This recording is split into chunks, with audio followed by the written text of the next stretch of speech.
तो ईवीएस का हम ये पढ़ रहे थे इवेपोरेट के तरीके। तो ये water evaporates when it is heated.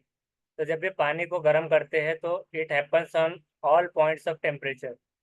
पानी जो है तो सारी चीज़ों पर जो ताप पर होता है, यहाँ पर ऑल टेम्परेचर्स पर ये इवेपोरेशन का प्रोसेस होता है। उसके बाद what are the causes of drying wells, मतलब कुएं सूखने के रीजंस क्या है, ये ईवीएस में आता रहता है। पूछता है कि क्या क्या रीजंस है, तो वहाँ पर 4 ऑप्शन दिए जाते हैं। या तो ऐसा भी होता है कि सारे सही है, या फिर कुछ सही और कुछ गलत, ये चीज़ उसमें होती है। तो पहला है कि एचिंग वाटर विथ मोटर, ये मोटर लगाकर पानी निकालना। कि जैसे कुआं है, तो कुएं से आमतौर से लोग जो है तो उनके बकेट्स वगैरह, बर्तन वगैरह डालकर उसको खींच कर निकालते हैं। लेकिन कुछ लोग ऐसा कर सकते हैं कि मतलब नज़दीकी कुएं के नज़दीक घर है, तो वहाँ पर एक मोटर कनेक्शन दे दिया, तो मोटर कनेक्शन से स्पीड में पानी वो खींचेगा। तो उसको खींचना, निकालना, एचिंग वाटर विथ मोटर, ये एक पॉइंट है। जिसमें क्या होता है कि सामने वाला उसको अगर मोटर से पानी निकाल रहा है तो उससे कुआं सूखने की वजह में एक आता है। दूसरा है कि non existence of ponds near the well where water was collected, कि तालाब का ना होना जिनमें पानी इकट्ठा होता था। कि non existence of ponds near the well, कि जहाँ जहाँ पर कुएं है, कुआं मौजूद, उसके नज़दीक में तालाब का ना हो पाना।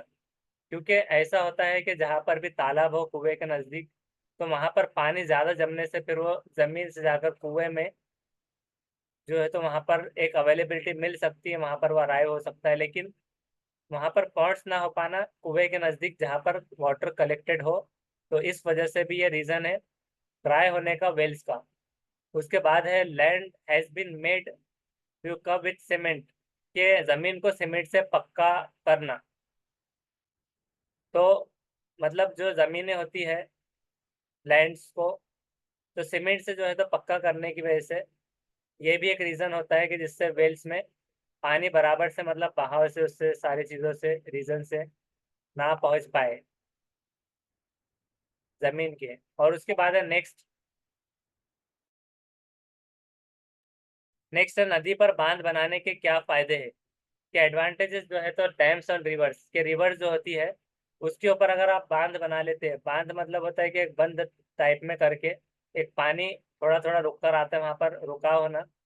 तो बांध बनाने के क्या फायदे होते हैं, पहला तो ये है कि इलेक्ट्रिसिटी प्रोडक्शन में मदद मिलती है, बिजली उत्पादन में। फ्लड कंट्रोल होता है, वहाँ पर बाढ़ पर नियंत्रण होता है कि जब सैलाब वगैरह आने में, और बाढ़ पर ये नियंत्रण होता है। और कैनल कंस्ट्रक्शन होता है, नहर वहाँ से निकाली जा सकती है। तो ये उसके एडवांटेजेस है। नदी पर बांध बनाने से नुकसानात क्या हो सकते हैं, तो ये तो फायदे थे। और अब नुकसानात ये है कि डिस्प्लेसमेंट ऑफ विलेजेस, कि गांव वालों का विस्थापन वहां से करना पड़ सकता है। उसके बाद है कि इकोनॉमिकल प्रॉब्लम्स वहां पर हो सकते हैं, आर्थिक समस्या, इन्वायरमेंटल की प्रॉब्लम हो सकती है, पर्यावरण की समस्या, और डिस्ट्रक्शन ऑफ वाइल्ड लाइफ, के वन्य जीव का विनाश वहां पर हो सकता है। क्योंकि वहां पर एनर्जी फ्रॉम वाटर देखिए इस तरह से होती है। यहाँ पर कुछ डैम्स वगैरह बताए गए।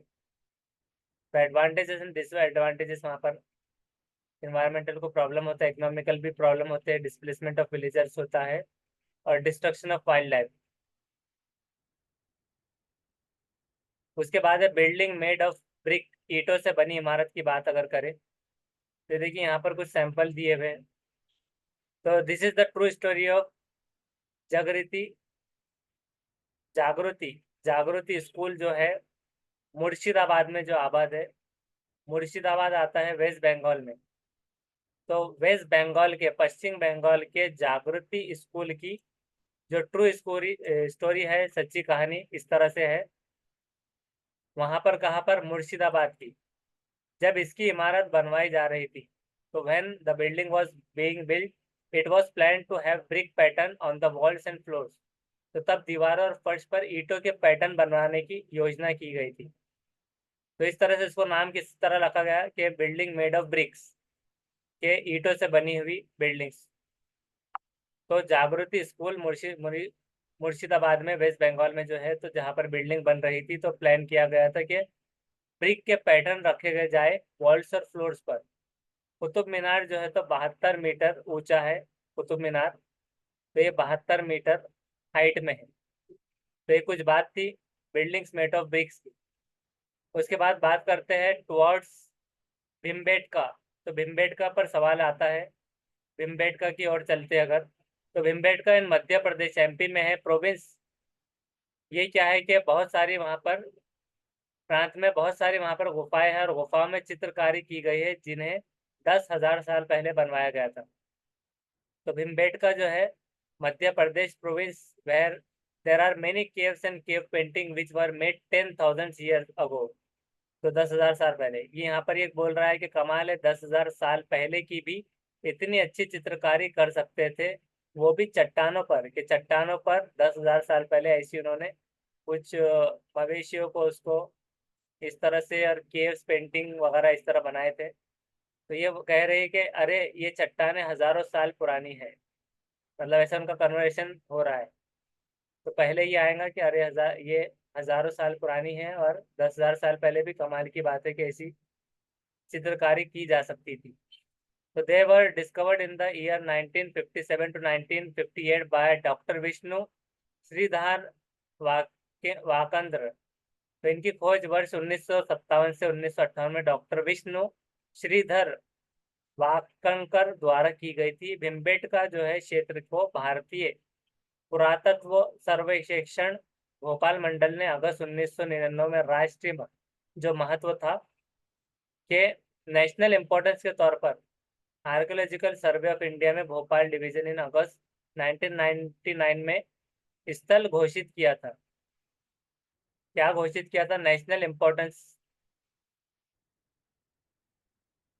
राष्ट्रीय महत्व, नेशनल इम्पोर्टेंस का स्थल, साइट ऑफ नेशनल इम्पोर्टेंस, ये घोषित किया था आर्कियोलॉजिकल सर्वे ऑफ इंडिया से भोपाल डिवीजन में 1999 में।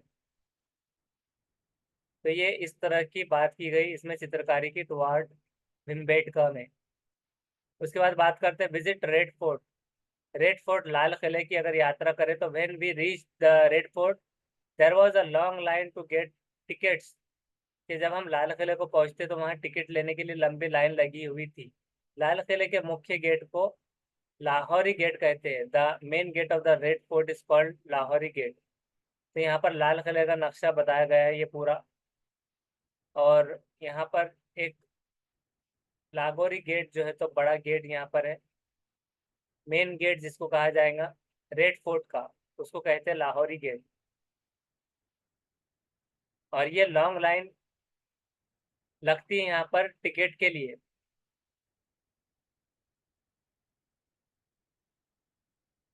यहाँ पर कुछ मैप में बताया जा रहा है यमुना नदी यहाँ पर नजदीक है, रिंग रोड है। यहाँ पर एक बैक साइड में हम्माम है, आराम गाह है, रंग महल यहाँ पर है, मोती महल। तो यहाँ पर एक महल रंग महल, मोती महल, मोती की मस्जिद भी एक यहाँ पर है, हम्माम है, उसके सामने आराम गाह भी है। ये लाल किले का नक्शा है। दीवाने आम,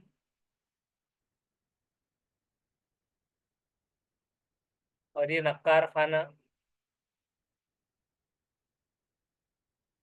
इस तरह से मैप है।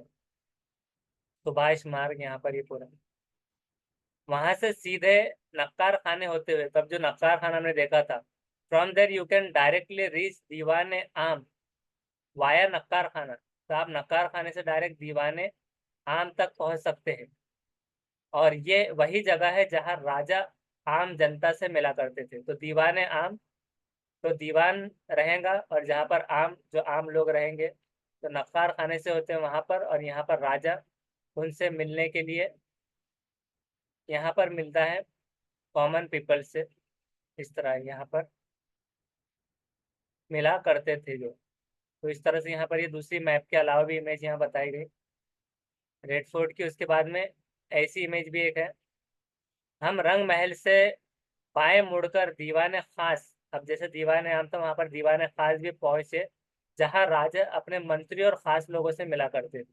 तो जो उनके खास लोग थे, तो we turn left from the Rang Mahal and reach Diwane Khas where the king use to meet his ministers and special peoples. तो स्पेशल लोगों से वहां पर दीवाने खास में मुलाकात होती थी। कुछ इंपॉर्टेंट पॉइंट हमारे पास यहाँ पर एक्स्ट्रा भी है कि cannon is made of bronze, जो कांसा एक मिश्र धातु है जो तांबा व टिन से मिलकर बनता है।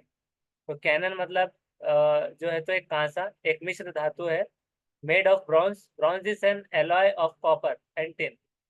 ये इसका सवाल हमेशा आता है कि ब्रॉन्ज कैसे आता है। पिछले आप अगर क्वेश्चन पेपर अगर उठाकर देखें तो आपको वहां पर दिखाई देगा कि ब्रॉन्ज के ताल्लुक से बात की गई कि किससे मिलकर बनता है। तो made bronze is an alloy of copper and tin, ये फिल इन द ब्लैंक्स में आता है। और cannon is made of bronze. Cannon balls were used by Aurangzeb. तो तोप का इस्तेमाल जो होता था, तो कांसा या तोप कह दिया जाए कैनन्स, तो ये तोप का इस्तेमाल औरंगजेब ने किया था। औरंगजेब ने गोलकोंडा पर हमला किया था। तो कहाँ पर हमला किया था? Aurangzeb invaded Golconda fort by and his army, और उसने सेना 8 महीने तक किले के घेरे में ही रही। कि army cordon the fort up to 8 months. तो 8 महीने तक जो सेना थी वो किलों में घेरे रही थी, किले को घेरे रही थी। मतलब घिरे हुए नहीं थे वो, घेरे हुए थे वो किले को 8 महीने तक। उसके बाद है ट्राइबल्स, आदिवासी लोगों की अगर बात की जाए तो tribals has been making bronze articles since thousands of years. कि आदिवासी लोग कांसे की चीजें हजारों साल से बनाते आए हैं, तो ब्रॉन्ज से बनी हुई चीजों को वो बनाते आए हैं हजारों सालों से। तो ये सवाल आता है कभी कभार सीटेट में। पिछले अगर आप देखेंगे क्वेश्चंस उठाकर तो ईवीएस में ये पूछे गए सवाल आते। In ancient time water was lifted by rahat and tanks by were filled. तो प्राचीन काल में पानी को रेहेड द्वारा निकालकर टैंकों में भरा जाता था। लिफ्टेड निकाला जाता था, और राहत एंड टैंक्स, तो राहत को रेहट द्वारा, रेहत एंड टैंक्स, तो इसको रेहट एंड टैंक्स कहा गया। उससे उसमें भरा जाता था, टैंक्स में और रेहेट्स में। अब यहाँ पर कुछ सवालात है, तो आप अनम्यूट करके उसके जवाब भी दे सकते हैं।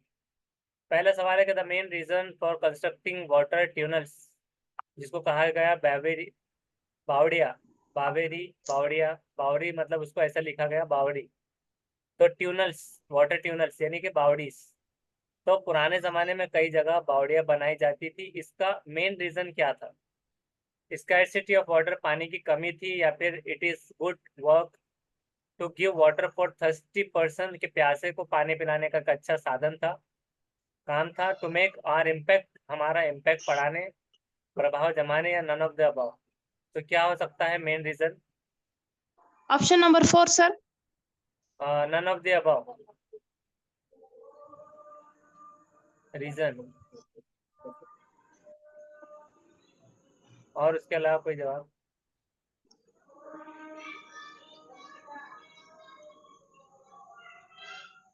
हम यहाँ पर देखेंगे कि ये ओल्ड जो चीजें थी, एक्यूट वाटर शॉर्टेज, यहाँ पर शॉर्टेज की बात की गई। और स्कैंटी रेंस, बाउडीज क्या करते हैं? हेल्प करते हैं मैनेज करने वाटर नीड्स वेल।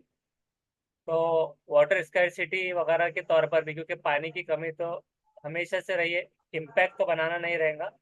और थर्स्टी यानी प्यासा, अब अगर पानी रहा तो वो किसी से भी ले लेगा, लेकिन ऐसा नहीं होता कि प्यासे को ही पिला देना। तो स्कैरसिटी ऑफ वाटर, जैसे कि पहले जमाने से ही पानी की कमी के लिए दूर दूर जाकर लोग लेते थे, तो इस वजह से water needs well, scanty tank, यहाँ पर शॉर्टेज, एक्यूट वाटर शॉर्टेज का यहाँ पर आया।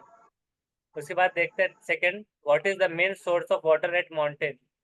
कि पहाड़ों पर पानी का सबसे प्रमुख मेन सोर्स क्या होता है, स्रोत क्या है? रिवर, कैनल, चश्मा, या रेन वाटर? Option number 3। 3 चश्मा, चश्मा बहना main source of water at mountain, पहाड़ों से।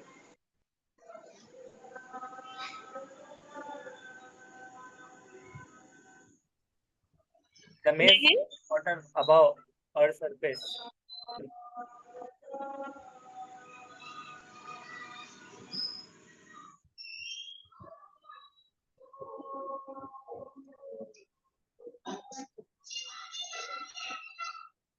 वाटरफॉल जैसे कि यहाँ पर बताए जा रहे हैं, तो चश्मा, वाटरफॉल वगैरह ये सही जवाब है आपका। इस तरह फॉलिंग डाउन, ये पहाड़ों से मिलने वाले मेन सोर्सेज जो हो जाएंगे, प्रमुख स्रोत, तो वो चश्मा जारी होता है। मतलब कभी कभार ऐसा होता है कि कैनल तो मतलब ये नहर होती है, जैसे कि खाई वगैरह के तौर पर एक नहर टाइप में जो जारी होती है, तो उसमें बस वगैरह ऐसा आता है कि कैनल में गिर पड़ी, इस तरह तो कैनल एक नीचे की तरफ हो जाएगा। और रिवर जो है, रिवर तो बाद में जमा होने के बाद में पानी दरियाओं में मिलकर, और रेन वाटर तो डायरेक्टली पहले, तो चश्मा ये उसका हो जाएगा। उसके बाद द ग्रुप कॉल्ड तरुण भारत सिंह। तो तरुण संघ नामक समूह किससे संबंधित है, एसोसिएटेड किससे है? Running free coaching classes for the children belonging to EWS, EWS वालों को फ्री कोचिंग दिलाना, या रीबिल्डिंग ओल्ड लेक्स, पुराने जो झीलें हैं उसको फिर से बनाना, children in helping specially abled learning, ये विशेष रूप से सक्षम बच्चों को सिखाने में मदद करना, या providing cooked mid day meal in school. तो तरुण भरत सिंह का एसोसिएटेड वर्क क्या है?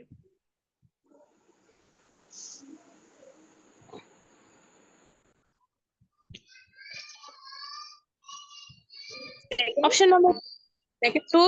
Option number two, sir. Rebuilding old lakes.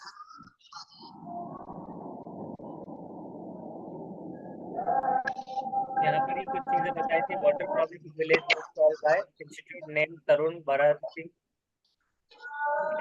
तो तरुण भारत सिंह एफर्ट्स ऑफ, कभी कभार ऐसे भी आ सकता है किसकी एफर्ट्स है, तो ये थी गार्की माई, इस तरह से। और तरुण भारत सिंह ये इंस्टीट्यूशन नेम है वाटर प्रॉब्लम ऑफ विलेज, और ये बताई गई इमेज। तब यहाँ पर जो ऑप्शंस है,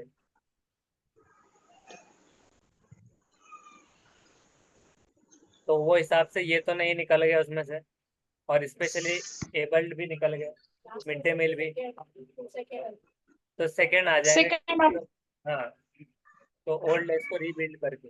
Alberuni came from a country now called age. Option number three, sir.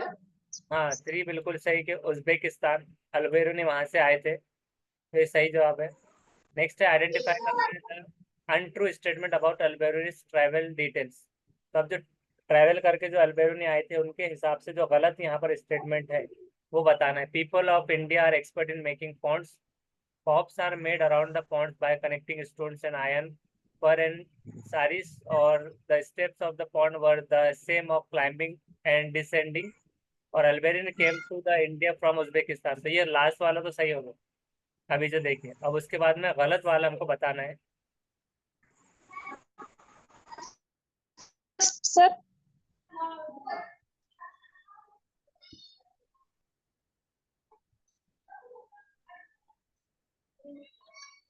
Option number first. First, Option number second. Second, कुछ को ऑप्शन नंबर सेकंड है।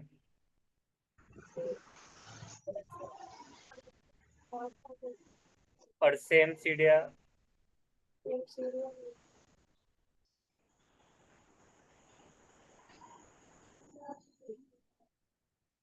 तो ये देखिए सारी चीजें। Alberuni traveller come to India from Uzbekistan, और इंडियन गवर्नमेंट इशू किया था, ये भी कभी आ सकता है, तो 1973 of Alberuni's 1000th birth anniversary. Alberuni लिखते हैं कि ponds platform were build by joining the big stones with iron rings and rods, people never felt any bother because there were separate state. तो ये सेम नहीं, separate आ गया। हाँ, separate states है to go up and down, कि मतलब आने आने का अगर एक ही रास्ता होगा तो दिक्कत हो जाएंगी। जैसे अगर एक ही पुल है, एक ही जगह है, तो एक तरफ से ही आने आने में बहुत दिक्कत हो सकती है, तो सेपरेट स्टेट्स यहाँ पर थे। तो ये चीज़ होगी। उसके बाद है teacher will tell about picture impart. जी बोलिए।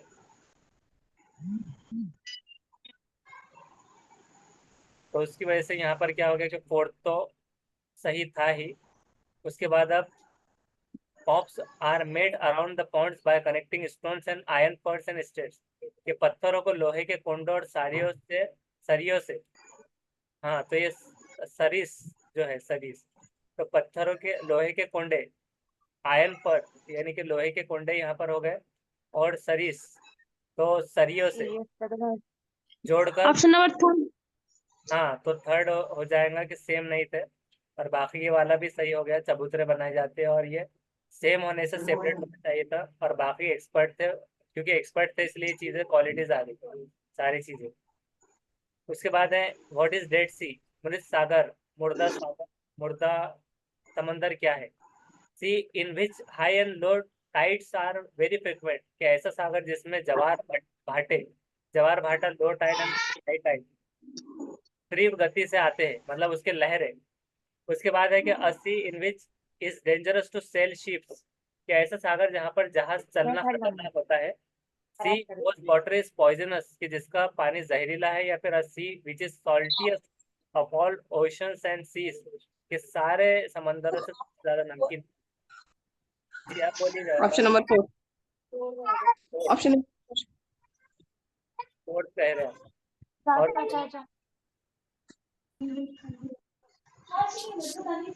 और किसी के आंसर।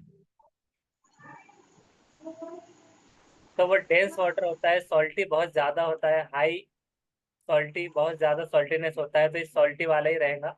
इसका पॉइजनस बोले तो जहरीला हो गया, तो जहरीला नहीं है। तो डेड सागर इसलिए है क्योंकि वो बहुत ज्यादा सॉल्टी होने से वहां पर यानी कि मछलियां वगैरह भी वो सारी चीजें नहीं रह पाती। हाँ, तो इस वजह से भी वो एम्प्टी रहता है, और बहुत ज्यादा देर से उस पर तैरा जा सकता है। पॉइजनस तो नहीं कहा जाएगा, और समंदरी शिप्स क्योंकि वो पर तैरा जा सकता है, इसलिए ये उन्होंने कंफ्यूज करने के लिए पॉइंट दिया। डेंजरस है क्योंकि डेड लिख दिया तो बहुत सारों को लगेगा कि खतरा है तो मर जाएगा डेड से, तो कंफ्यूज करने उन्होंने इस तरह रखा है। तो इस वजह से ये लास्ट है, और लहरें भी आना ये नहीं है, high and low tides very frequent, तो ये हो गया उसका last. We all observe old wells which have dried up, कि हम आजकल देखते हैं कि पुराने कुओं को, और ये सवालात पहले के सीटेट में भी आ चुके हैं ईडब्ल्यूएस में, तो हम इसको देख रहे हैं अभी कि we all observe old wells which have dried up, कि जो सूख चुके होते हैं। Select the following the possible correct reason for drying up of water in the wells, तो इनका सूखने का प्रमुख रीजन जो बताना है हमें। तो लेक्स जो है, ponds in which rain water use to collect are no longer there, कि जिन झीलों तालाबों में वर्षा का पानी इकट्ठा होता था अब वहां नहीं है। तो ये एक पॉन्ड, जो पॉन्ड का जो पॉइंट है ये एक हो गया। दूसरा है कि the soil around the trees well and nearby area is now covered with coal tar, मतलब कोल तार या फिर सीमेंट से। पेड़ों और आसपास के क्षेत्रों की जमीन अब कोलतार सीमेंट से ढक गई है, इस वजह से no one use this wells as there are taps in every house, कुओं का कोई उपयोग नहीं करता। ऑप्शन नंबर कौन सा? Option number second sir. Second, उसके अलावा नेक्स्ट भी है, लास्ट नंबर है 4। इलेक्ट्रिसिटी। Option number 4। और क्या है कि number of electric motor driven pumps have come up to draw underground water, भूमिगत पानियों को खींचने के लिए कई विद्युत मोटर चालित पंप लगाए गए हैं। तो पहले तो सवाल समझ लेना है, कभी कभार ऐसा लगता है कि नेगेटिव टर्म हम ढूंढ रहे हैं। वो पूछ रहा है ये कि हमने आजकल ऑब्जर्व किया है कि कुओं से पानी सूख चुका है, तो उसका मेन मतलब क्या क्या रीजन है, करेक्ट रीजन, करेक्ट पूछ रहा है कि गलत, वो देखना है। Select the following possible correct reason for the drying of the wells. अब यहाँ पर देखिए सवाल में पॉसिबल जब रीजन है तो ज्यादा होंगे, अगर ज्यादा है तो ए बी सी है, या बी सी डी है, या सी डी ए है, या फिर ए बी एंड डी है।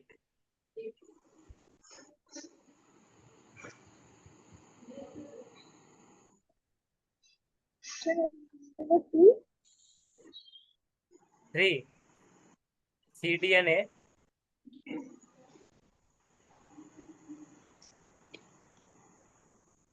Option number 3। Option number 3। Option number 3 sir. Three, C D and A, A and D. C D and ए।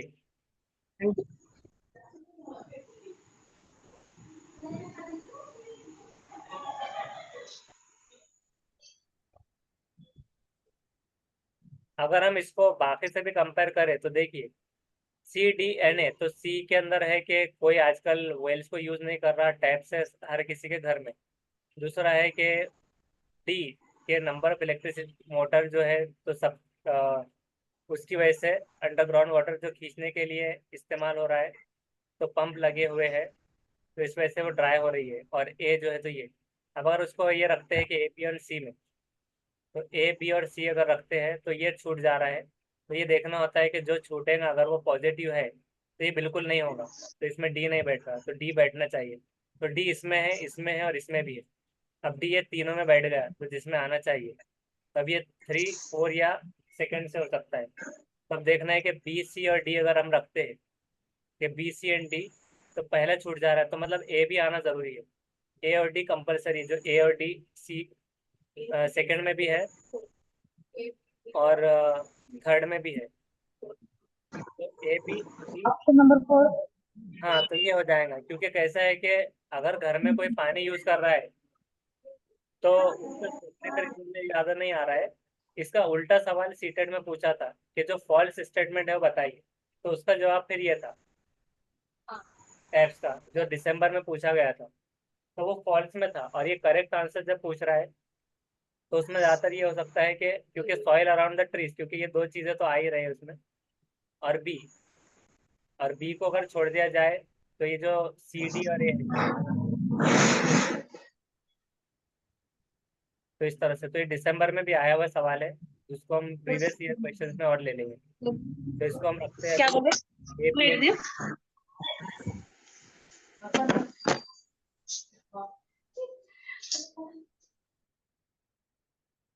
उसके बाद में अब देखते हैं स्टेट्स ऑफ फूड्स, राज्यों के भोजन।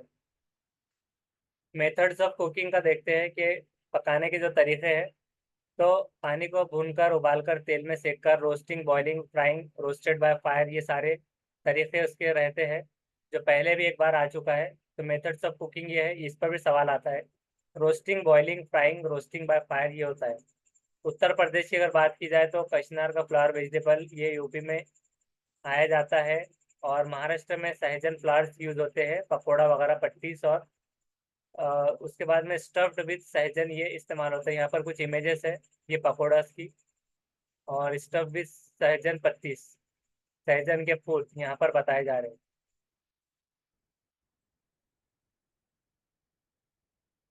उसके बाद बात करें तो आसाम, आसाम में जो है तो bora is a variety of paddy in Assam. Bihu festival वहाँ पर मनाया जाता है। बोरा आसाम में खाए जाने वाला चावल के किस्म है। बिहू त्योहार पर वो खाते हैं बोरा। उसके बाद गोवा और कश्मीर की बात करें तो यहाँ पर इमेजेस के साथ है, fish is fried in coconut and mustard oil in Goa and Kashmir. तो कश्मीर के हिसाब से हमें कोकोनट गोवा का और कश्मीर का मस्टर्ड ऑयल ये याद रखना है। Fish is fried in coconut and mustard oil, तो मस्टर्ड ऑयल के साथ या कोकोनट के साथ फिश को फ्राई किया जाता है गोवा और कश्मीर में, तो दोनों को मिक्स करके बताया गया। तो कश्मीर जब भी नाम आता है तो मस्टर्ड ऑयल से याद रखिए, गोवा का कोकोनट का। उसके बाद में नेक्स्ट देखते हैं गुजरात। गुजरात में जब main edible items of Gujarat है ढोकला, इस पर भी सवाल आते हैं। तो dhokla, lemon rice and sweet. और Valsad station in Gujarat, Valsad station यहाँ पर दिखता है। बटाटा वड़ा, पूरी, साग, ये फेमस होती है वहाँ पर इस स्टेशन पर। तो कभी कभार ऐसा घुमाकर सवाल आता है कि हम अगर जैसे ही वलसाड स्टेशन पर उतरते हैं गुजरात में, वहाँ हमें अलग अलग चीज़ें दिखाई देती तो क्या है। तो जब ऑप्शन में हमें देखना होता है कि बटाटा वड़ा और जो है तो पूरी साग, ये यहाँ पर ही फेमस है। तो पूरी साग, बटाटा वड़ा। उसके बाद केरला की अगर बात की जाए, ये तो नहीं है उसमें।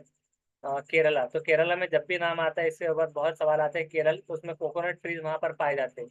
तो कोकोनट से कंफ्यूज होते हैं स्टूडेंट्स कि जैसे कि हाँ, गोवा का तो कोकोनट था, तो यहाँ पर कोकोनट, तो कोकोनट ट्रीज यहाँ पर होते हैं। और वहाँ पर केरला का जो है तो मेन ये कप्पा में आता है। कप्पा, इडली, डोसा, ये सारा साउथ इंडियंस वगैरह ये सारा। तो Kerala has coconut trees are found here and rice is grown here. और कोकोनट ट्रीज के साथ साथ जो इस पर भी सवाल आता है, जिसमें बहुत सारा कंफ्यूजन हो जाता है कि जो मतलब डोसा होता है, इडली डोसा, उसके साथ में जो चटनी होती है, तो चटनी कौन सी होती है, तो कोकोनट चटनी वो होती है। तो उसके ऊपर ही सवाल आता है। तो ये कोकोनट में Kerala has coconut trees are found here and rice is grown here. और वहाँ पर जो है तो चावल भी उगते हैं। बाद में है बनाना फ्लावर। बनाना फ्लावर जो है तो एक वेजिटेबल है जो कि खाया जाता है केरला में। केले के फूलों की सब्जी केरल में खाई जाती है। उसके बाद में केरला, तमिलनाडु, कर्नाटका, इडली डोसा, राइस, केरला, ये टैपियोका, जो कप्पा जो कहा जाता है। तो टैपियोका जो होता है यहाँ पर केरला में, केरल, तमिलनाडु और कर्नाटका में, केरल, तमिलनाडु, कर्नाटका, यहाँ का क्या है, इडली डोसा, राइस। और केरला का ये जो है तो टैपियोका, कप्पा, उसको नाम दिया जाता है। यहाँ पर इमेजेस दिए गए पूरे टैपियोका का, यहाँ पर ये इमेज है। कर्नाटका में इडली डोसा राइस। टेपिको। हाँ, टेपियोका, जिसको दूसरा नाम पप्पा भी कहा जाता है। यहाँ पर देखिए, यहाँ पर भी है और हिंदी में भी लिखा हुआ है टेपियोका पप्पा। उसके बाद हांगकांग, हांगकांग की अगर बात करें तो सांप वगैरह नाम याद में आते हैं, चाइना जापान। उसके बाद हांगकांग में सांप का व्यंजन खाया जाता है जिसे लिंग हो फन कहते हैं। तो उसकी डिश क्या होती है वो भी सवाल आता है। तो लिंग हो फन ये इसको नाम आता है, और ये जो है हांगकांग में स्नैक यूज होते हैं फूड के तौर पर, तो इसको लिंग हो फन कहा जाता है। ये हांगकांग की मिसाल दी गई यहाँ पर। उसके बाद एक कुछ इंपॉर्टेंट पॉइंट है, bye growing the same type of crop again and again. ये मतलब एक ही तरह की फसल बार बार उगाने से और दवाइयाँ जमीन बंजर हो जाती है। कि सेम टाइप के क्रॉप्स अगर आप बार बार उगाएंगे एंड बाय मेडिसिन, और मेडिसिन का उपयोग करेंगे तो आपकी ज़मीन जो है तो बैरन हो जाएंगी, बंजर हो जाएंगी। उसके बाद ताज़ी सब्जियों को मसाले के साथ साथ एक मटके में भारत भरते हैं। तो क्या कर रहे हैं कि ताज़ी सब्जियों को मसाले के साथ साथ एक मटके में भरते हैं और उसके बाद सीलबंद कर देते हैं। कोयले के अंगारों में मटके को उल्टा रखकर सब्जी को पकाया जाता है। इस सब्जी को कहते हैं ऊंधियो। गुजराती में ऊंधियो का मतलब होता है कि उल्टा, मतलब आपने मटके को उल्टा लटका दिया तो हो गया ऊंधियो। और ऊंधियो को कहा जाता है उल्टा। तो fill fresh vegetable with spices in a pot and seal it. Vegetables are cooked by keeping the pot upside down in cold. और उसके बाद में कुक्ड वेजिटेबल को गुजराती में कहा जाता है, तो गुजरात का ही कुछ होगा वो। तो इस वजह से ऊंधियो कहा जाता है उसको, अपसाइड डाउन करके। क्रोटन प्लांट जो होते हैं, तो क्रोटन के पौधे से किसान जान जाते हैं कि बाड़ी के किस भाग में पानी देने की जरूरत है। मतलब क्रोटन प्लांट्स की हमने पहले बात की थी, तो जो लोग मौजूद नहीं थे उनको बताए जाते हैं क्या है, कौन से ट्रीज इसको कहा जाएगा।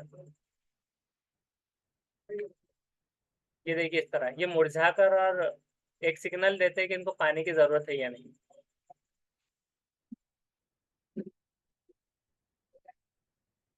यहाँ पर जैसे ही आप पानी डालेंगे तो वो मतलब इस तरह से हो जाएगा।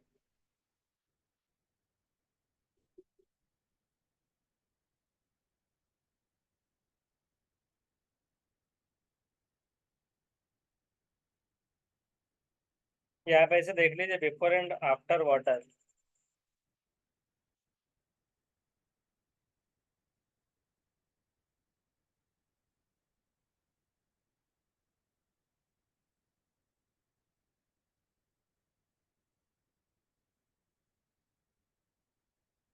तो उसकी ऐसे इमेजेस आप देख लीजिए कि वो ड्राई होते हैं और बाद में जो है तो पानी डालते ही बाद में फिर से वो हरे और उसमें जान आ जाती है, इस तरह से दिखता है। तो वो खुद बताते हैं, एक सिग्नल देते हैं कि उनको पानी की अभी जरूरत है। तो इससे क्या समझ में आता है फार्मर्स को कि कौन से पार्ट के गार्डन में नीड्स है वाटर देने की, पानी की। उसके बाद में है कि द लैंड बिकम्स फर्टाइल। क्या होता है कि जमीन जो है तो उपजाऊ बनती है, मतलब फर्टाइल बनती है बाय रोटिंग, रोटिंग करके, और फ्रूट्स के जड़े पत्ते शाखाओं को सड़ने से, या rotting of roots leaves and branches and earthworms. तो अर्थवर्म से भी केंचुए जो होते हैं, तो इससे क्या हो जाती है जमीन फर्टाइल बन जाती है, जरखेज बनती है। भास्कर भाई ने बताया ये केंचुए जमीन में छेद बनाते हैं रहते हैं जिससे जमीन खोली जाती है। कि मतलब एक पॉलिनेटेड हो जाती है, जोते जाने में आ जाता है कि जमीन जो है तो पॉलिनेटेड हो जाती है। द सॉइल बिकेम्स फर्टाइल और जरखेज बन जाती है। इन केंचुओं के मल से जमीन उपजाऊ बन जाती है, कि जरखेज बन जाती है एक्सक्रीटा ऑफ दिस अर्थवर्म से। उसके बाद है इन द ओल्डन टाइम्स। पुराने समय में कर्ज वसूल करने वालों को मुकादम कहते थे। तो जिसकी भी उधारी लेने के लिए जाता था तो ओल्ड टाइम्स में डेप्ट कलेक्टर वाज कॉल्ड मुकादम। तो मुकादम कहा जाता था उसको। तब यहाँ पर फिर से सवालात यहाँ पर आ गए हैं, इसके जवाब आप दे सकते हैं। Select the from the following a group that comprises of method of cooking food. खाना बनाने का इसमें से कौन सा तरीका है। Frying, baking, roasting, baking, frying, roasting, boiling, kneading, roasting. भूनना खाने पकाने में नहीं। Three, option number three. कौन सा थ्री क्या, थ्री में भूनना आ गया, तो भूनना हाँ, खाना। Yes sir. हाँ, तो भूनना खाना बनाने में नहीं आएगा। सेकेंड, क्योंकि यहाँ पर सेकंड। सेकेंड और पहले में क्या था, फ्राइंग। फर्स्ट आएगा। फर्स्ट बोले तो बेकिंग करना, नहीं मतलब सॉरी, भिगोने में आ जा रहा है, तो करके फ्राई करना, रोस्ट करना और बेक करना। ऑप्शन। और ये वाला बेक में देखिए यहाँ पर सेक कर आ रहा है, सेक कर, उबाल कर और बेल कर। तो यहाँ पर उन्होंने बेकिंग डाल लिया, यहाँ पर भिगो कर था, तो भिगाने के लेवल पे उस तरह से बेक का इस्तेमाल वहां पर हुआ। तो वो हिसाब से देखिए सेकंड में बेकिंग तो आया, तो जिसमें सेक कर यहाँ पर हिंदी में था, और तलकर और रोस्टिंग। और उसके अलावा फोर्थ वाला जो होता है, एक बॉइलिंग रह जाता है, जो बॉइलिंग यहाँ पर अकेला है। तो नीडिंग एक पॉइंट ऐसा देखना है जिसमें नहीं आता, इसमें नीडिंग था, इसमें रोलिंग। और इसमें बस इंग्लिश पढ़ने में कंफ्यूजन था कि इसमें समझ में नहीं आ रहा था बेकिंग का, क्योंकि यहाँ पर देखिए तीनों सेम है, तो यहाँ पर वर्ड उन्होंने कुछ यूज हो कर दिए, तो करके सीटेड में भी देखना होता है कि वहाँ पर भिगो कर को कोई टर्म यूज हुआ या नहीं। उसके बाद देखते हैं कि while discussing liking and disliking a student says, कि जब पसंद नापसंद के बारे में बात की जा रही थी, तो चर्चा करते समय किसी छात्र ने कहा कि आई एंड माई मदर, मैं और मेरी माँ दोनों को both love to eat snacks, साथ खाना बहुत पसंद है। Whenever we feel like eating snacks, we go to nearby hotel and eat ling hu fun, कि जब भी हमें दिल करता है साफ खाने का, तो हम बाजू की होटल में जाते हैं और वहां से लिंग हो फन खा लेते हैं। तो ये किससे बिलोंग करता है, कहाँ का बच्चा है ये? खतरनाक बच्चा दिख ऑप्शन रहा है। Number option number 4 sir, option number option 4। Number तो फोर्थ ये हांगकांग बराबर राइट ऑप्शन है, हांगकांग। राइट। उसके बाद है कि if you go to Ahmedabad Gujarat, देखिए ऐसे सवाल उसमें आते हैं कि अगर आप अहमदाबाद गुजरात में आते हैं by train, then at Ahmedabad railway station, Ahmedabad railway station पर आप फाइंड करते हैं मोस्ट ऑफ द वेंडर्स जो सेल कर रहे होते हैं। तो क्या सेल कर रहे होते हैं? Option second number sir, option number second. Second second, idli four chutney, four. Vada chutney. No no नहीं sir, option number four 4 sir, four sir, option number 4। And हाँ, अहमदाबाद गुजरात का।